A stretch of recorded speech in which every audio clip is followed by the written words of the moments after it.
चला हवा येऊ द्या या कार्यक्रमाने मराठी सिनेसृष्टीला असे काही अवलिया कलाकार मिळवून दिले, ज्यांनी आपल्या विनोदाच्या टायमिंग आणि अभिनयाच्या जोरावर प्रेक्षकांच्या मनात कायमचं स्थान निर्माण केलं आहे। त्यातीलच एक कलाकार म्हणजे सागर कारंडे।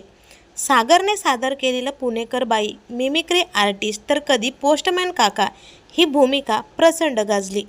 नुकतंच सागर कारंडे यांची बिग बॉस मराठी सीझन 6च्या घरातून एक्झिट झाली आहे। त्यांच्या जाण्याने अनेकांना बिग बॉसचा राग देखील आला आहे। मात्र मधल्या काळात सागर त्याच्या हीच तर फॅमिलीची गंमत आहे या नाटकाच्या दौऱ्यामध्ये व्यस्त असतानाच त्यांची प्रकृती ही अतिशय खालावली होती। त्यांना तातडीने रुग्णालयात दाखल करण्यात आले। जेवण आणि अपुरी झोप यामुळे सागर कारंडे हे चक्कर येऊन पडले होते, परंतु आता त्यांची प्रकृती स्थिरावली आहे। त्यांची प्रकृती खालावल्याचे चाहत्यांना कळताच त्यांचे असंख्य चाहते चिंताग्रस्त झाले होते। त्यांनी छोट्या पडद्यावर पुन्हा आगमन करताच त्यांच्या चाहत्यांचा आनंद हा गगनात मावेनासा झाला आहे। सागरने बिग बॉस मराठी सीझन 6ची ट्रॉफी जिंकावी अशी अनेक चाहत्यांची इच्छा होती।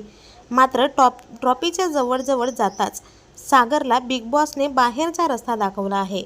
तर बिग बॉसने घेतलेला हा निर्णय तुम्हाला आवडला का? कमेंटमध्ये नक्की सांगा आणि असेच नवनवीन अपडेट जाणून घेण्यासाठी चॅनलला नक्की सबस्क्राईब करा।